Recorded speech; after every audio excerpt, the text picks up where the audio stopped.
Welcome to the i5 podcast. It's coming towards the end of November. If not, it's already here and it's going to be December soon. Today, it's another episode of the podcast. I'm here with my co-host Jim. How you doing? Not bad. Hello. We're going to start with a rather sad one, just because with the way things have been developing in Ukraine, and it seems to have been left behind in the media, with people focusing on the Israeli conflict. We thought we'd talk about the Ukrainian conflict, but specifically in the way that we think it's going to go. And just before we get right into it, just a disclaimer, we are going to be showing images of destroyed cities that some people may find disturbing. There may be graphic content, which again, people may find disturbing. If you don't wish to see it, then we would advise you don't watch it. And that's a disclaimer out the way.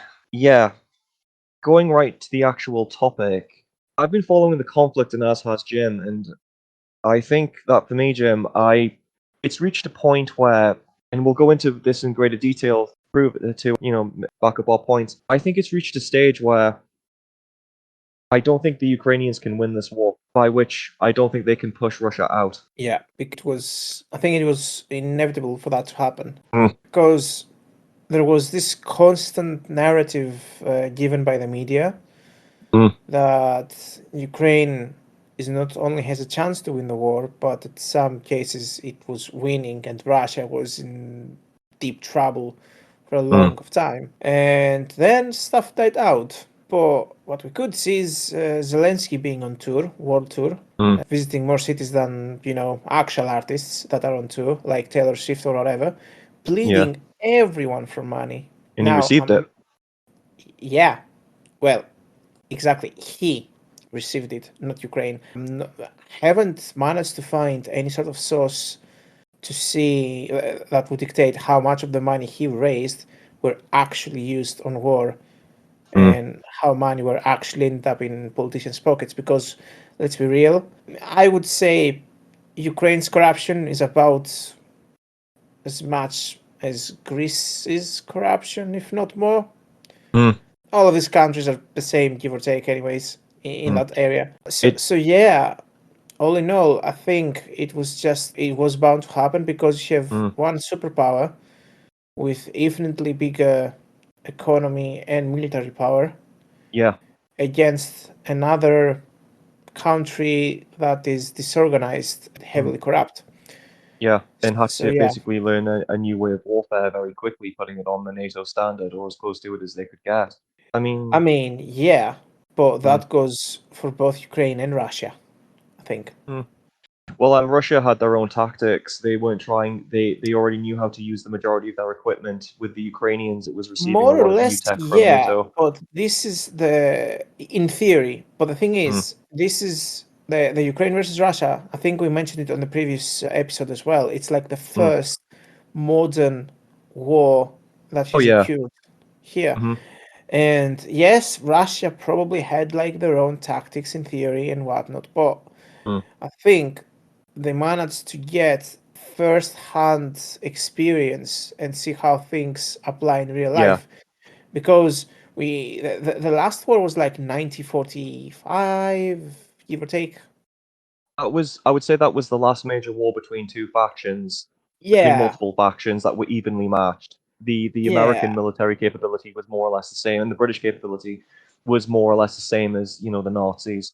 All the army, the militaries had access to the same kind of capabilities. yeah. And since then, we have seen tremendous evolution technology-wise. There's a lot of stuff that changed, even mindset changed, people changed, society changed. So this big shift surely must have caused the shift as to how war is conducted. But I think because it. there hasn't been an actual, large scale war to that extent, a lot of the new theories that may have developed as to how war should be conducted haven't been applied in a real life scenario. Russia is the only country that has done that Yeah. to the extent that they did. Therefore, Russia is more experienced in modern warfare and modern war tactics, out of They've pretty much everyone in the world, I would say. they've certainly got a lot of it. from Ukraine with their engagement and experience with NATO weaponry that they now have. I think it Yeah, can be said that Russia made a lot of offensive mistakes, but what you're saying, and with them making mistakes in the early offensives, this goes in actually to the main point. This war has been a stalemate for a while. If you actually compare, and I'll put an image on the actual screen, that the lines haven't really moved. It's been a stalemate and a meat grinder where both sides are exchanging casualties.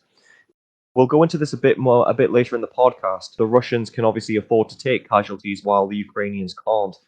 And with the way we're seeing events now, for example, there's a name that's going to be coming up a lot more in the media whenever Ukraine can knock the Israeli situation off the platform within the media, and that's Avdiivka. The Ukrainians have recently pulled out their HQ and all the high-ranking officers, which is a prudent move in warfare in general when something's about to be attacked. They did that on October 29th, but Avdiivka now is partly encircled, and add to that, the weather's going to be a big factor because the Russians can easily house their troops in the homes in places like Dostoevsk, while Ukrainians will be stuck in trenches with cold rain and the wind and the snow and the ice. There are even reports coming out that the entire Ukrainian companies and platoons don't want to go on the offensive anymore. This is in part due to the disaster of the counteroffensive they had in the summer, as well as the meat grinder that was Bakhmut. The fear is that Avdiivka is going to be the next Bakhmut. It's going to be a meat grinder where the Russians will take casualties and the Ukrainians will take casualties. But again, the Ukrainians can't afford to take heavy casualties any further because their population is a lot smaller.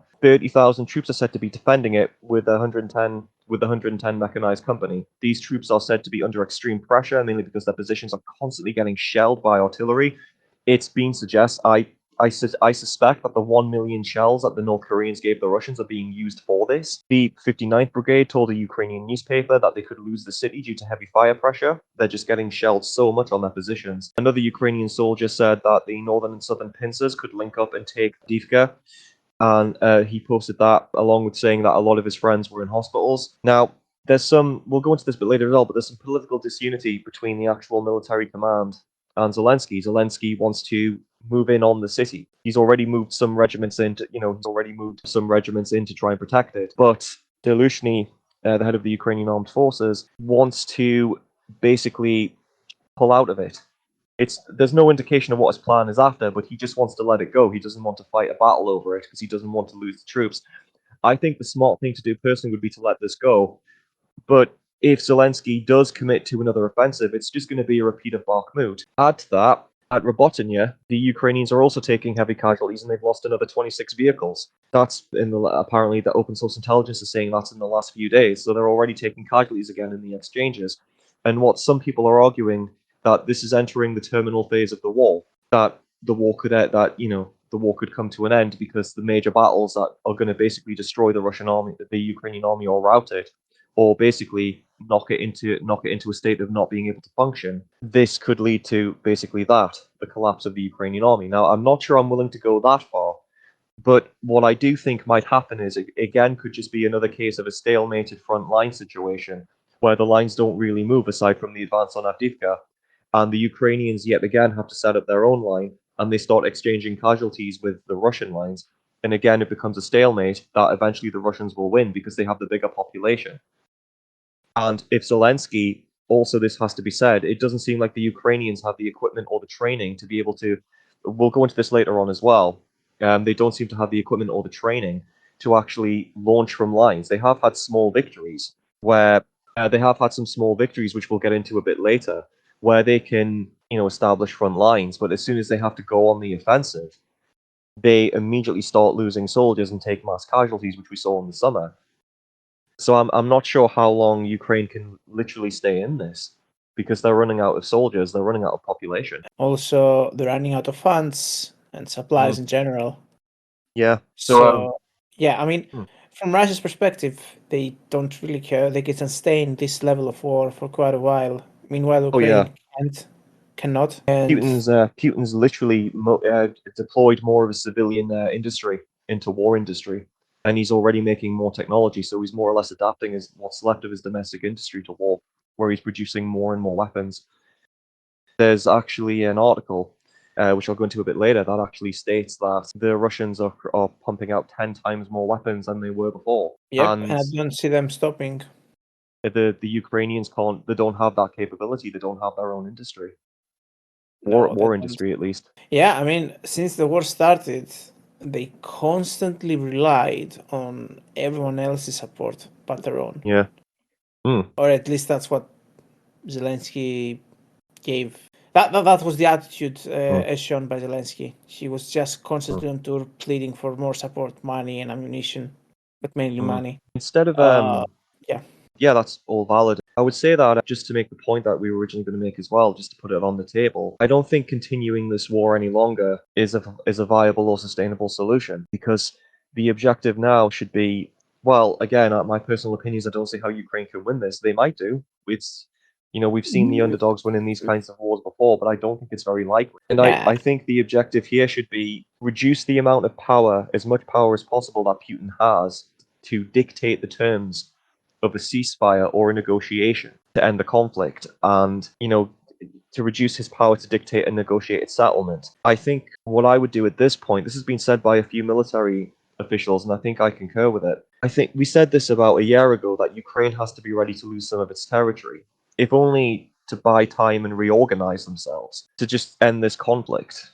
I wouldn't just cut them off from weapons, but I would attach conditions to the actual equipment we give them by saying that you have to fight a defensive war and form a front line and a border somewhere in the country. And you have to defend that and make it as difficult as possible for the Russians to advance. And you have to stop with the counteroffensives and you have to fight defensively. And once you make it so costly for the Russians to keep on advancing, then you have to try and negotiate, and the international community will back you, and we'll try and put pressure on Russia as well. I think that's probably their best bet because they They're have going to try shown to in. put pressure on Russia, but most of the pressure will fall in Ukraine because Mm, that's the underdog and they cannot do much, anyways. You yeah, cannot, like, the last time they tried to put pressure on Russia is when mm, they decided to do all the sanctions, which yeah, surprisingly no one is talking about. mm, Like, supposedly, McDonald's, they closed all the shops, for example, of McDonald's, which mm, basically meant that rather than McDonald's, you have the same shop, but it's named mm, Max Sputnik or whatever. mm, But what I'm trying to get at, it's like all these sanctions that everyone was moaning about yeah. were, a bit shit.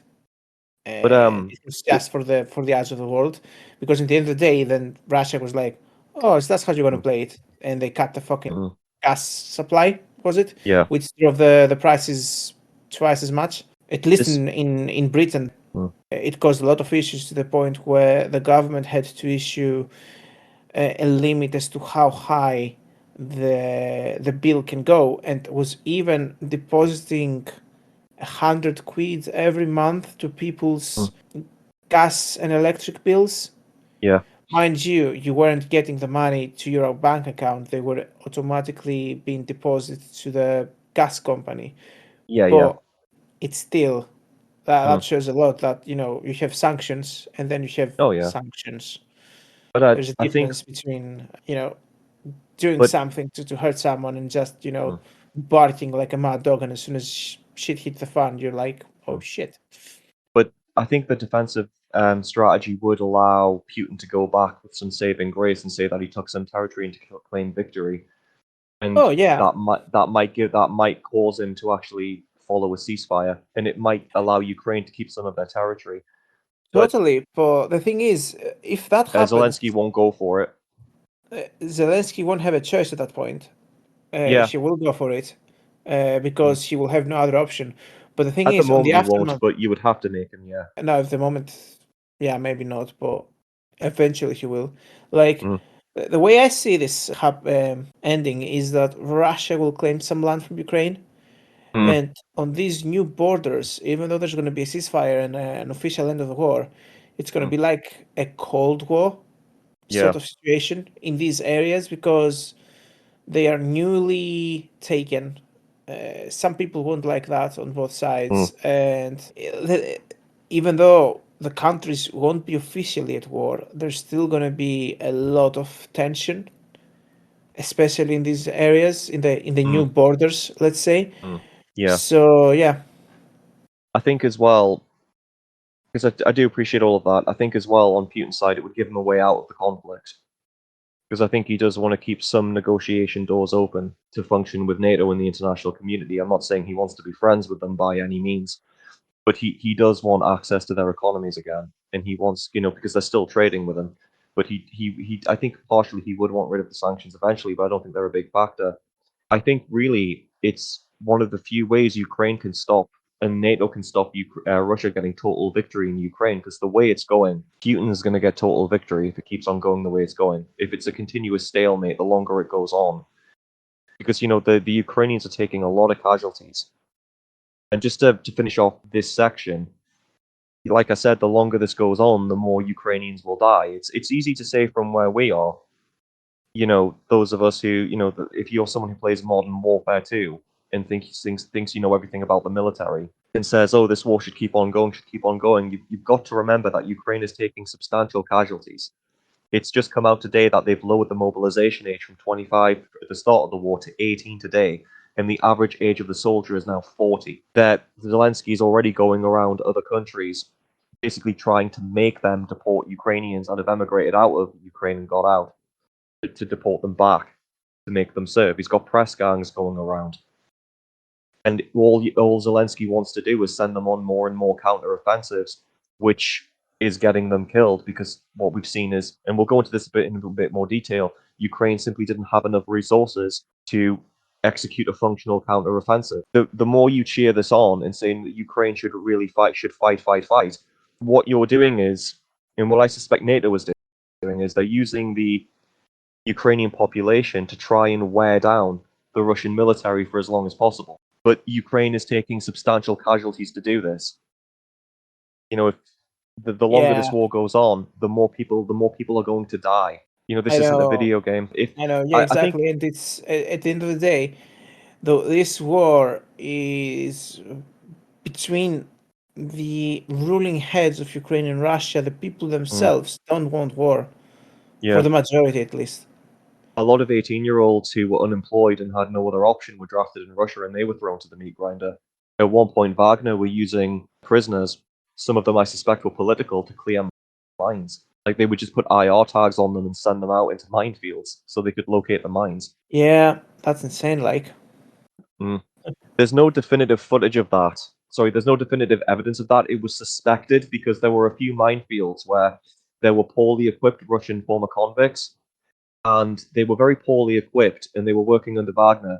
And for not all the Wagner had IR tags on their helmets, but this group did, and it was the fact that that most of them had died in a minefield, and so it was suspected that Prigozhin was just sending them out to without any real care that they were minefield. It was suspected basically that he was doing it. So there's been abuse on both sides, because there's some horrendous footage in Ukraine of men just getting press gang to fight in the war in like their 40s, 50s, and 60s. So, and the fact that Zelensky's locking down his borders to not let anyone get out. I've got some respect for the argument of NATO's using the Ukrainians to wear down the Russian military, and I'm not condoning it, because again, part of me can see the tactical benefit of that as someone who lives in the UK. But it's easy for me to think that because I live in the UK and I don't live in Ukraine. It's still pretty callous it's still a callous tactic to weaponize the Ukrainian population the way it has been, and basically just use them to wear down the Russian military, if that makes sense. yeah, yeah, it does. The other thing I would like to mention at this point is Mm. the funding for the war in regards to Ukraine is sort of being cut short now, Yeah. because there is another war that started between Israel and Palestine. Oh yeah. It's. We already got into that a little bit on the Mm, geopolitics on the previous episodes, but as soon as the war started, Zelensky went into a prophet mode, really saying that mm, if you don't help us more, they're coming from you. mm. Yeah, And the last two, bearing in mind, I was going to get into Lloyd Austin going over to give Ukraine another 100 million, but the last two congressional resolutions for funding didn't have Ukraine mentioned in them at all. yeah. I mean, Ukraine is They were all second. focused on Israel. Yeah, it's at this point the Ukraine war is yesterday's news, Yeah. and mind you, you are seeing everyone sending supplies to Ukraine, Mm, but they were doing so unwillingly because Everyone Mm. knew it was pointless, but Yeah, they had and to do something to appear like they're doing something in the eyes of NATO. mm, So they and did the bare minimal for two reasons. A, they had their own economy to look out to because no one's, I don't think any country's economy at this point today mm, is in a good position. And secondly, they didn't want to openly go against Russia. mm, So they sent just enough troops that they wouldn't cause a problem in Russia and do good in the eyes of NATO. mm. But I think no one was happy to give aid in Ukraine, They've given what especially they more really. so they were asked to give aid when they Mm, couldn't aid the people that were living in their country. Take example the United Kingdom. They sent mm, so many ammunition and funds, and at the same time you have homelessness, you mm, have the crisis in the NHS, and a general decay of the economy. mm. Yeah. One thing the government's always done. I mean, this is a topic for another video, but just as a side note, one thing the government's always done in the UK, especially the Tories, they've always tried to distract from domestic policy and domestic failure with foreign policy and foreign spending. That's why Boris Johnson was never away from Ukraine during his premiership because he was so fucking unpopular in the UK. But one thing as well that I was just going to say, if this war keeps on going, in addition to Putin being able to negotiate to the terms, Ukraine's going to be destroyed. It's already taken a lot of infrastructural damage, including cities and energy facilities. There's been population casualties. It's getting to the point where the Ukrainian military has taken 400,000 to 450,000 casualties so far. Some are saying 500,000.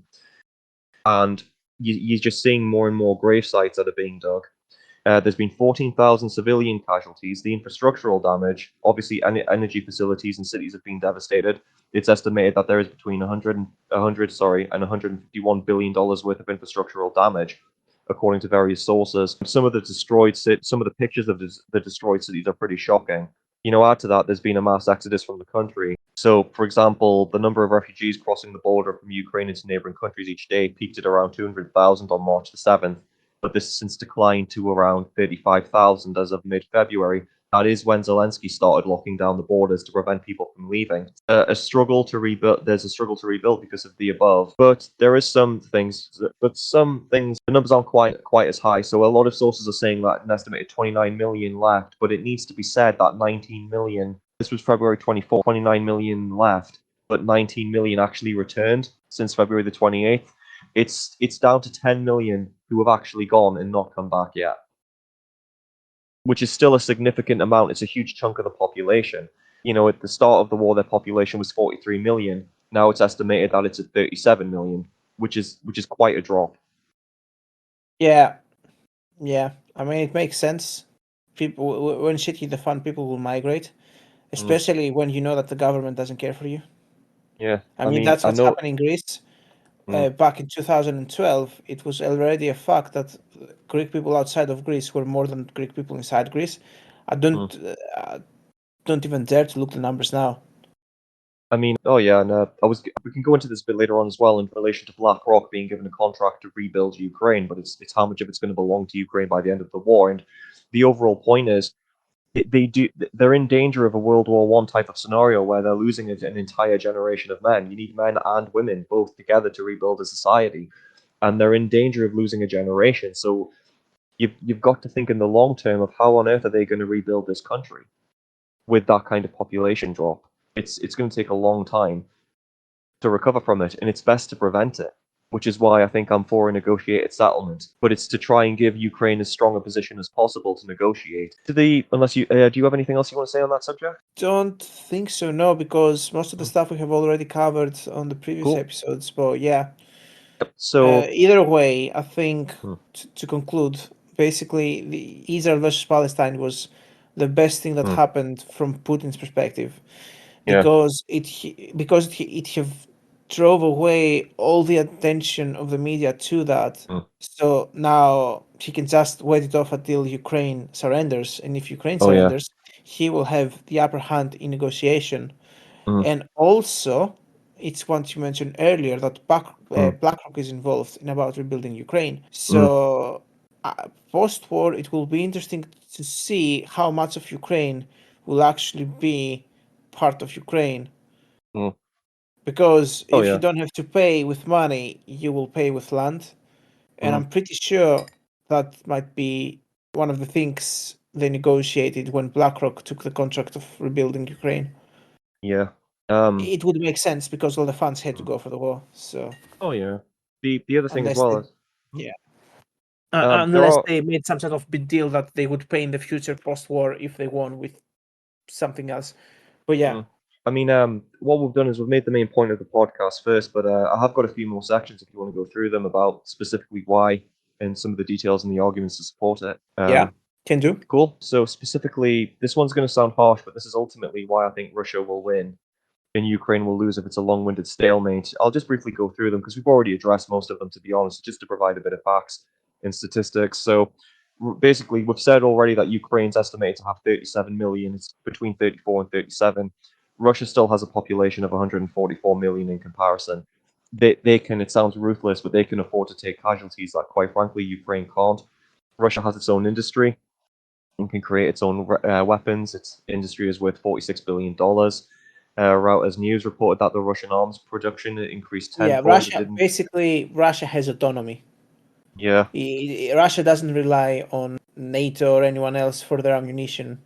Mm. Although a small asterisk there, we do suspect that there may have been some dealings with China, and Oh yeah, China may have definitely. supported Russia for the Um, war.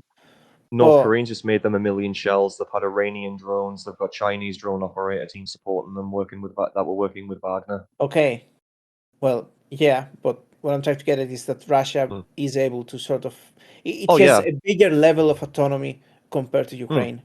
It's got the Let's benefit say of that. having allies and being able to make its own weapons. Yeah. And I strongly suspect that the recent the tenfold increase in their production is to support the current operation going in Avdiivka. Now, again, I know Russia failed to take that earlier on in the war, but this attempt to take it seems a lot more serious, and even a lot of Ukrainian soldiers are very wary of it. When you look at Ukraine as well, just to go into more detail about it, they don't have their own industry. They are dependent on NATO giving them weapons that are finite. Like, for example, a lot of countries, I don't think many European countries can afford to give them any more leopards. They lost 7 on the week of October the 6th alone. They lost a fair few of them. And by the way, during October the 6th, the week of October the 6th, they lost a leopard A6 and a few A4s. So they are losing them, and that's just in one week. They lost quite a few during the offensive. They've lost hundreds of APCs. So yeah, and these Uh, weapons mm. actually cost a lot of money to make. And a lot of time to produce, especially the Yeah. javelins. I think I heard that the javelin missile launchers, the US only have so many that they can afford to give out to an ally, and the Ukrainians have used up their entire allotment of them because I can't remember the exact monetary amount they cost, but it goes into the millions. It's the fact they take 5 years to produce the javelins, so they're not easily replaced. Yeah.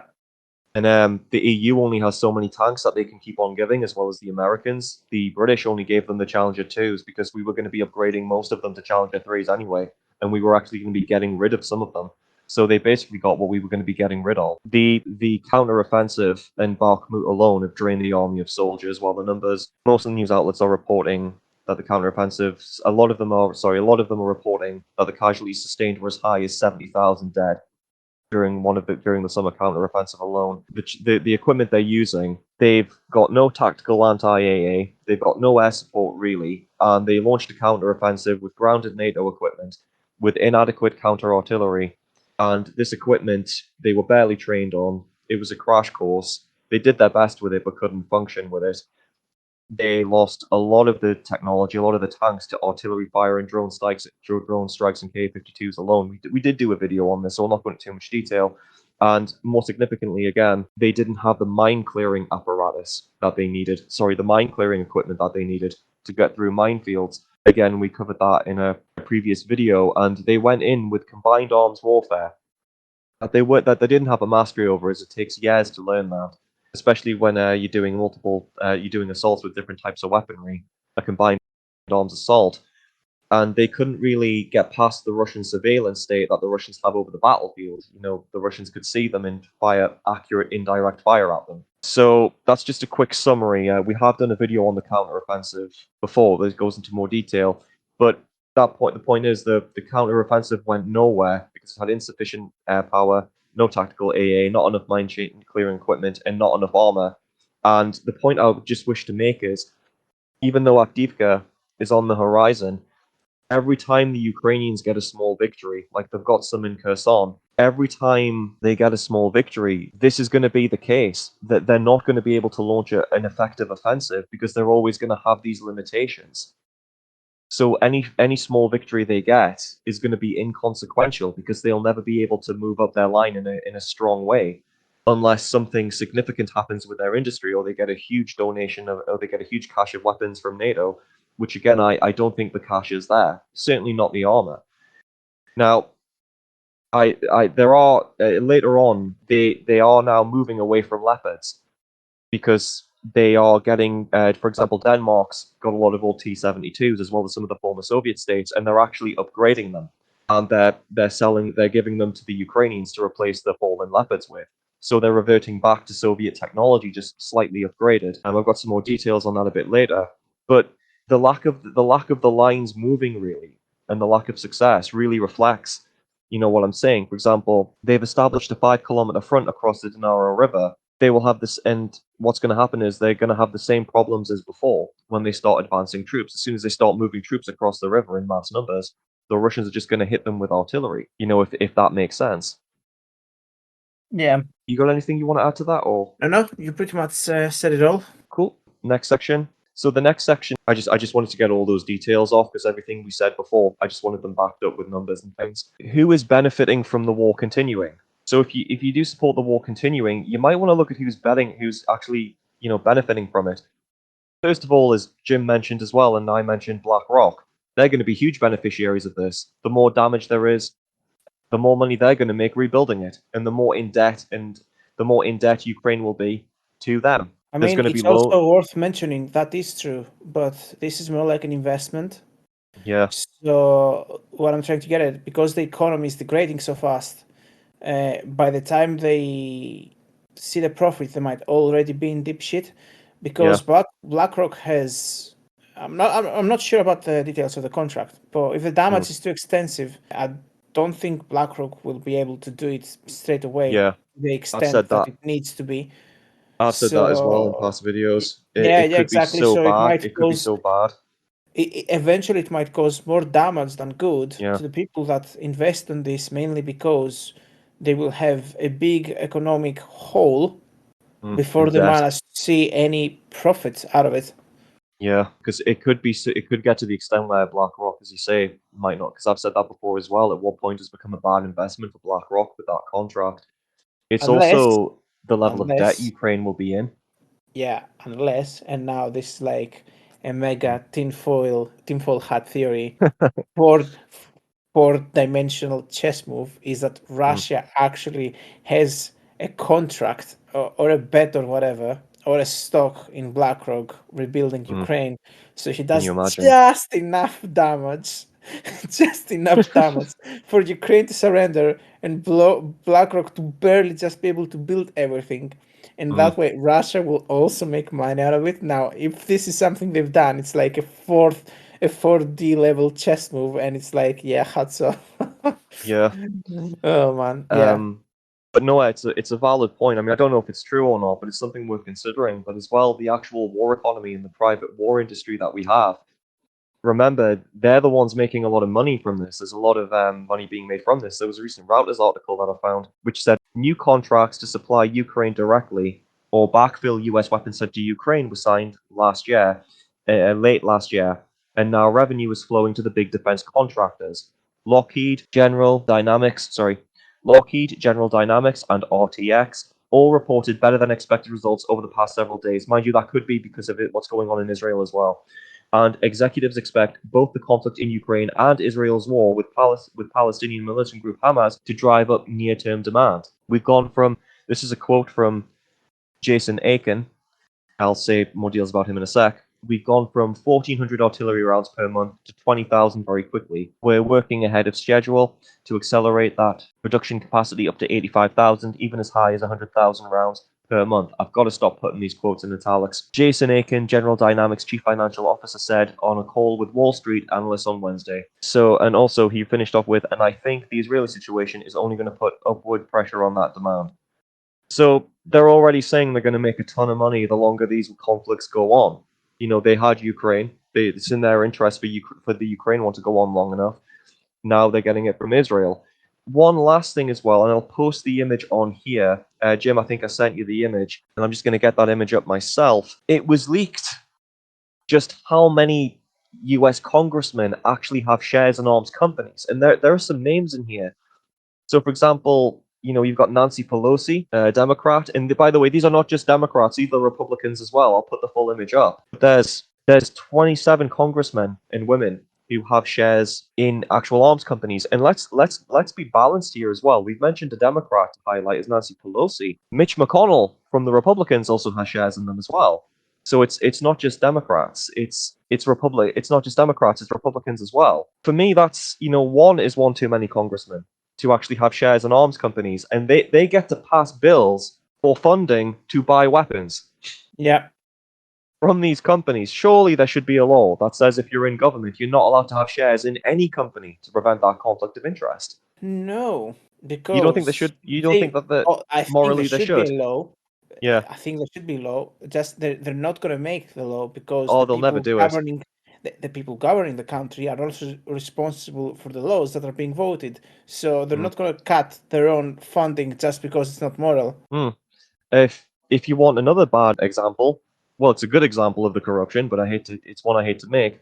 Lloyd Austin, the U.S. Defense Secretary, he has a history with Raytheon because he used to be on the board of directors, and now he's Secretary of Defense. He actually visited Ukraine a day or two ago to reaffirm U.S. support. Austin joined the board of Raytheon Technologies, a military contractor, in April 2016. As of October 2020, his Raytheon stock holdings were worth roughly 500,000, and his compensation, including stock, totaled 2.7 million. That's the Secretary of Defense. Yeah, sounds about right. So, you've got to take into account the war economy, the war industry, private arms companies.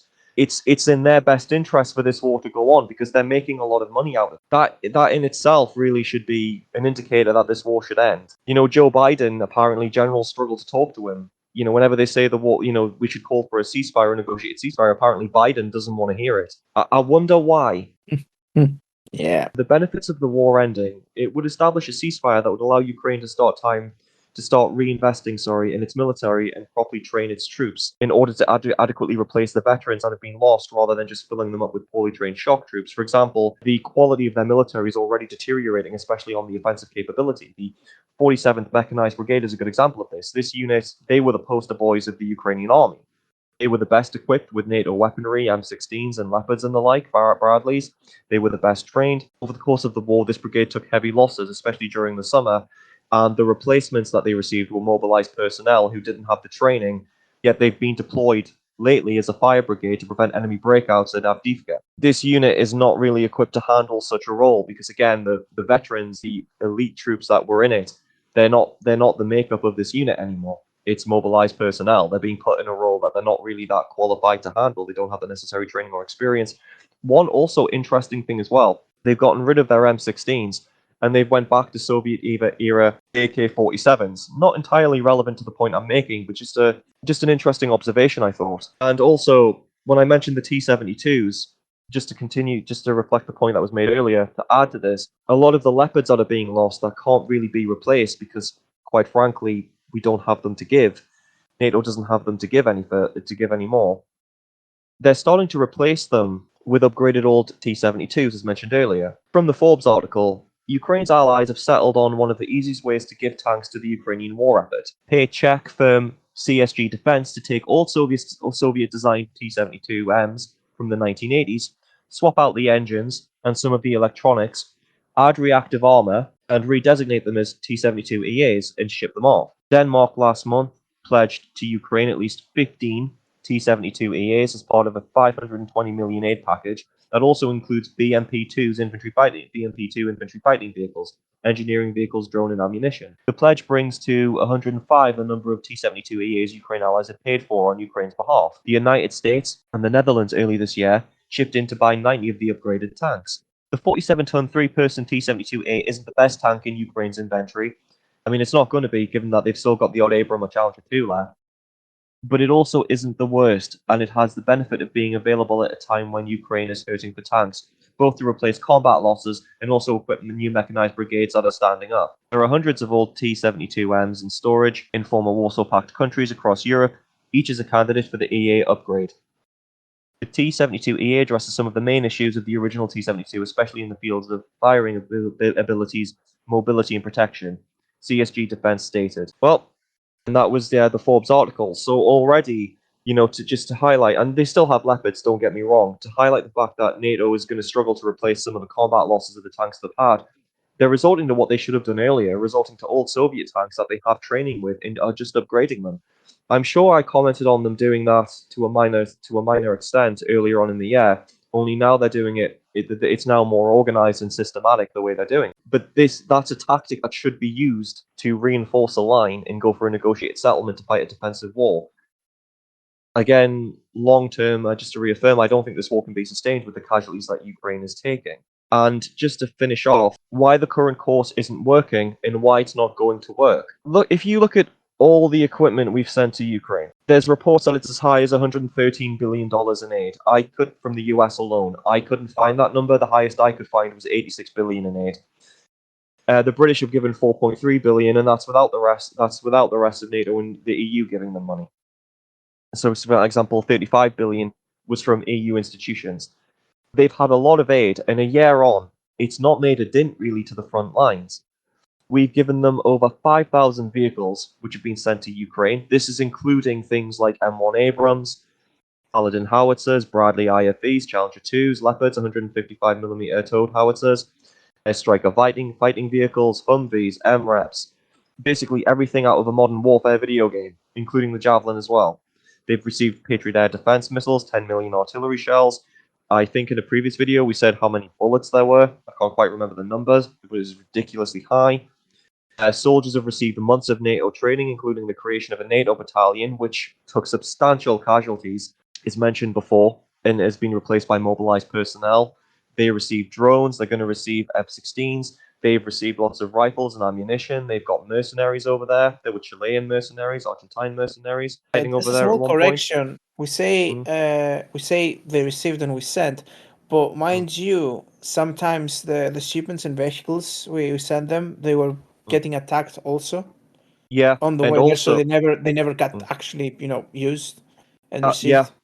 that was where I was actually going to go next. A lot of these, there were problems not just with them not receiving them, getting attacked on the way there, because the Russians could intercept those supplies anyway, but also the fact that NATO, especially Australians, weren't effectively sending equipment. So, for example, they were sending them drones without the actual control packs. So they were getting equipment that the Ukrainians could do nothing with, because they would be missing components necessary to their function. So while on paper they were receiving stuff like that, and a lot of it was deployed in the counter-offensive, the actual NATO distribution had a lot of problems as well, especially with Australia. So we've got, they've had all of that. Some of it wasn't effective, I do concede, but they did receive a lot of Leopards, they've received their Bradleys, they've received a lot of, NATO equipment, rifles, battalions, including training of their personnel. It's not made a dent. All of that money, and it's not really changed the stalemate. And what we're seeing is the Russians are gradually wearing them down. For example, again, the high casualty rate that the Ukrainians have taken, and we're about to see Avdiivka become the next Bakhmut. Now, there's no guarantee that it will, but it's strongly suspected. The fact that the head of the Ukrainian military wants to back out of it, and you have this very public spat between Zelensky and the head of the Ukrainian military, who said in an interview to The Economist that the counteroffensive in the summer was a massive failure. You've got this political dispute, which is going to damage morale of the army anyway, because they're going to be saying, well, who's in charge? What's the plan? Because you've got Zelensky wanting to go on more counteroffensives, and you've got the head of the army not wanting to go on them because he wants to save the troops. You've had one member of Ukrainian parliament call for the head of the military's resignation because he accused him of not having a plan. So, you've got that political conflict. But again, I'll put a picture up now. I can also I would like to thank Deep Dive as well for providing this image. I was going to try and find it myself, but Deep Dive, found it, so I'm going to use theirs. It's from the Institute Study of War, which is one of the more accurate, and you can tell that there's virtually no difference between the front lines of today and about a year ago. And all of this money's been spent, all of this equipment's been transferred over, all of it's been destroyed. The Ukrainians have shown that they can't execute a mass counteroffensive because, and again, it's not just their fault. As I did say earlier, they haven't been given adequate support units in large enough numbers to sustain a counteroffensive. So the basic blueprint of a successful one isn't there because the way, as you say as well, NATO distribution is like, okay, this month we're going to give them infantry fighting vehicles. 6 months down the line, we're going to give them tanks. 6 months down the line, we're going to give them planes. You either give them all of this stuff at once instead of doling it out. Now, the situation was they were scared what might provoke the Russians into a world war, so they were doing it gradually, and they were trying to do it in doled amounts for public acceptance. But it's not really been a winning combination, if that makes sense. Yeah, it does. I mean, it was a matter of time, really, for all this to blow out. Yeah, Because and it's like any other sort of big economic problems where the solution is not to just keep throwing money at it, because you might solve it temporarily, but then eventually you're going to run out of money. It's the same yeah, case here. We cannot just keep sending ammunition and supplies or even troops, because it's like not a sustainable long-term solution to the problem. yeah. And to be honest, we have it was in that leaked document that special forces. I don't know if they're still operating, but they were operating at one point. I think Britain sent like 100, and then the US sent like 5 or something. So there were Western special ops working there, or at least that was the indication. Whether they're still there, I'm not sure. But yeah, like I said as well earlier, I don't know how much NATO has simply left to give them because you saw that statement made by Aiken that in the Forbes article that now the arms companies are just providing directly to Ukraine. They're not going through government anymore. They're just providing directly themselves because we don't have anything else to transfer. So it's like, right, just put the orders in with them and have them deliver them straight up. So they're having to produce new things for them. Yeah. And there was talk of the EU not being able to meet its million shell pledge to the Ukrainians in 2024. Stuff that's already been mentioned as well. Just as a quick briefing, the manpower is going to run out. There's going to be substantial casualties. The average age of a Ukrainian soldiers reached 40. Zelensky is forcibly asking other countries to deport Ukrainians back for military service. They're refusing. Mobilization started out with 25, now it's dropped to 18. If this stays as a war of attrition, these figures alone are going to show that it will favor Russia. Ukraine is in danger of losing a generation if they haven't already. There will be none left to rebuild Ukraine, and its society will be damaged from that. I think really, that's why this podcast is really why this war has to end, because if it stays as a stalemate, like I said, I'm not sure I quite believe it's entering a terminal phase, but I do think it's just another example of a stalemate that's going to come with another meat grinder. There was Bakhmut, then there was the counteroffensive, and now there's going to be the fight for Avdiivka, which is going to drain even more soldiers from Ukraine. I'm sure the Russians will lose a lot of soldiers as well, especially trying to take that chemical plant, which is quite fortified. But the Russians can lose them, can afford to lose them. The Ukrainians can't. So, reaching the end of the podcast now, I think that's pretty much why Jim and I feel like there needs to be a negotiated settlement and a ceasefire. Because long term, I think it's looking more and more like Ukraine's going to lose this war. Yep. Last words to you, Jim? No, I think you pretty much covered it all, and I personally don't have anything else to say on the matter. But Fair yeah, enough. A bit of a grim topic, but it's one that we wanted to make. That was the iPad. yeah, Oh, yeah. and now it seemed like the perfect time because of we have another war going on, which takes all the attention in regards to Israel and Palestine. But I don't think we should forget the Ukraine versus Russia one because of it, because No. the outcome of that war will also affect quite significantly Yeah. the scales on the big powers and the economy in general. And And it all makes sense because if the beginning of the war affected the economy in such a big way, it also makes sense that its ending will also have a big role to oh play yeah, on how things will come it's not just economically that. wise. if people forget about this conflict and it doesn't stay in the media, then Zelensky will be free to just carry it on, and arms companies and a lot of congressmen with shares in the I mean, that's arms already companies the as well. case. When was the last time Yeah, you heard anything about the Ukraine war in the mainstream yeah, media? It's all about yeah. Israel and Palestine at the moment. The news will forget about it, and then what will happen is people, will stop talking about it, and that will mean it's ignored, so they can just keep on making money from it. Yeah, yeah, exactly. hmm But this is the i5 podcast. I was joined by my co-host Jim, Hello. and we hope you have a good December. We're still going to produce some more videos before Christmas, but this is going to be the last one of November, it looks like. And if you liked, don't forget to hit the trinity of the like, share, and subscribe, or ring the little bell as well. It really helps us out a lot. I would say hit the dislike, but the dislikes have been hidden from YouTube, so there's really no point. But if you agree or disagree, don't hesitate to leave a comment. Jim does love to argue, and we'll see you in the next one. Bye, guys. All the best. Bye bye.